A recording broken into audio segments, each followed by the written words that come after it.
Je m'appelle Antoine, j'ai 29 ans, donc j'ai créé Cyclope quand j'étais étudiant en fait. Je suis passé par Lyon, donc par l'EM Lyon. J'étais diplômé fin 2014 et début 2015, je me suis lancé à l'incubateur de l'EM Lyon avec mon meilleur ami, qui est aussi mon associé, qui s'appelle Thibault Legrand, avec comme objectif de faire en sorte que le mégot ne soit plus jeté par terre. Et en avril 2015, on a créé la société, qui aujourd'hui s'est bien développée. On a un peu plus d'une vingtaine de salariés, répartis sur 3 bureaux en France. On est également présent en Benelux. Et cette année, on collectera environ un demi-milliard de mégots de cigarettes qui ne seront pas jetés par terre dans la nature. Donc c'est une belle réussite pour l'environnement. Donc en fait, chez Cyclope, nous, on a un prestataire de service en charge de la gestion de zone fumeur. Qui dit gestion de zone fumeur dit 2 grands paramètres. Le déchet mégot, comment faire en sorte qu'il ne soit pas jeté par terre. Mais même quand il n'est pas jeté par terre, faire en sorte qu'il ne finisse pas dans une poubelle ou un cendrier classique. C'est pour ça qu'on a designé et conceptualisé des collecteurs de mégots, donc qu'on appelle les cyclopeurs. Donc vous verrez sur le site internet, si vous avez regardé, c'est des produits made in France qui sont personnalisables, qui sont en acier. Vous pouvez choisir différentes gammes, différentes couleurs. Ils sont plutôt sympas et ils peuvent se remarquer ou être discrets en fonction de la personnalisation que vous choisissez. Mais tous les collecteurs qui sont mis en place, en fait, c'est pas juste la vente d'un cendrier, c'est la mise à disposition d'un produit avec un service associé. Donc de collecte du produit, de maintenance du produit s'il le faut, de valorisation et de recyclage des mégots, et derrière de reporting et de communication. C'est-à-dire qu'on vend à travers un abonnement un service complet de gestion des zones fumeurs. Et aujourd'hui, c'est un service qu'on a déployé sur un peu plus de 1000 sites au niveau national. Tout simplement parce qu'on réfléchissait à un nom pour caractériser le cycle, le recyclage de la clope. Et on s'est arrêté sur Cyclope. Voilà. Donc, comme je vous le disais, en fait, c'était à l'origine un projet étudiant, donc qui a commencé à l'EM Lyon. Fin 2014, on était à l'incubateur de l'EM Lyon en 2015 et la société est créée en avril 2015, exactement. Alors cette idée, alors en fait moi mon stage de fin d'études, je l'ai fait en Asie du Sud, entre le Vietnam et le Cambodge, et on travaillait notamment avec des fondations, des ONG, avec Unilever, dont l'objectif était de mettre en place des systèmes, notamment développement durable, gestion de déchets plus performants que ce qui existait. Donc imaginez bien qu'au fin fond du sud du Vietnam et du delta du Mékong, on n'a pas les mêmes problématiques de gestion de déchets que ce qu'on peut avoir en France. Par contre, c'était un secteur que je ne connaissais pas et que je trouvais passionnant. Et en rentrant en France, on voulait créer une boîte avec mon meilleur pote de promo. Et on s'est dit, on va se lancer dans la gestion de déchets, mais on ne veut pas s'attaquer à un déchet que tout le monde connaît.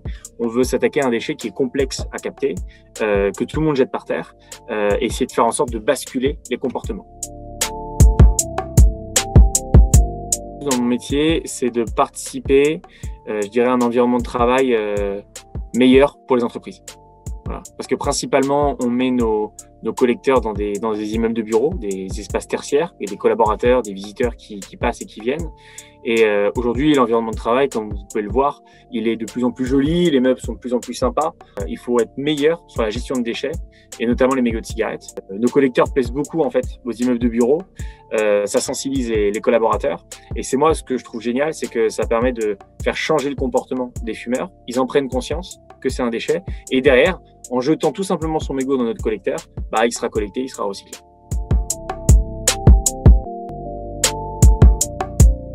Alors en fait, nous on est passé par le réseau Entreprendre. On est également suivi par BPI et par French Tech. On a aussi été élu jeune entrepreneur de l'année dans le secteur du développement durable. Et aujourd'hui, en termes de partenariat, on a aussi une 50aine de partenaires pour la partie collecte, qui sont des travailleurs handicapés, qui vont collecter les différents collecteurs qu'on a pu mettre en place en France. Et ça permet de créer de l'emploi local. On est passé de 2 à 20, donc déjà c'est une belle montée en puissance parce qu'au début on se gère tout seul et puis après faut gérer d'autres personnes et faire en sorte qu'il y ait toute une énergie commune et positive avec l'ensemble des collaborateurs. Je dirais que là les nouveaux défis c'est le développement à l'étranger. Si je dois parler d'un point de vue développement économique, une ambition de leader européen sur les 3 prochaines années. Avec comme objectif de faire en sorte de pouvoir créer des vrais concepts de ville zéro mégot. comment faire en sorte pour qu'il n'y ait plus aucun mégot jeté au sol.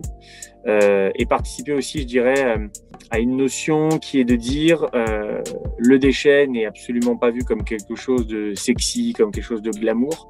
Par contre, on peut essayer de le rendre en termes d'image beaucoup plus intéressant si les collecteurs de déchets sont eux design, s'ils sont jolis, si on a envie de les exposer. Et nous, c'est la vraie vision en fait qu'on a de ce secteur. C'est que avant de parler de recyclage, il faut déjà parler de collecte et il faut parler de contenant. Et il y a beaucoup d'améliorations qu'on peut faire cette partie en amont. Le premier client qui nous a fait confiance, quand on lui a vendu un produit, en fait, on a vendu tout notre concept, alors que la société n'existait pas, les produits n'existaient pas. On n'avait rien qui existait, il avait signé notre contrat, mais on n'avait absolument rien. On s'est engagé sur une date de livraison qu'on ne connaissait absolument pas. Et c'est en fait ce qui nous a boosté à nous dire, bon bah, au pied du mur, on voit le mur.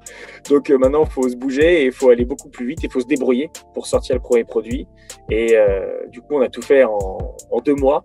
Et je pense que c'était l'expérience la plus importante parce que ça nous a forcé à livrer quelque chose. Et le fait de le livrer, bah, après, ça a lancé toute la suite de la société. Donc, merci Lyon Bureau pour l'interview. C'est toujours sympa de pouvoir partager son expérience d'entrepreneur.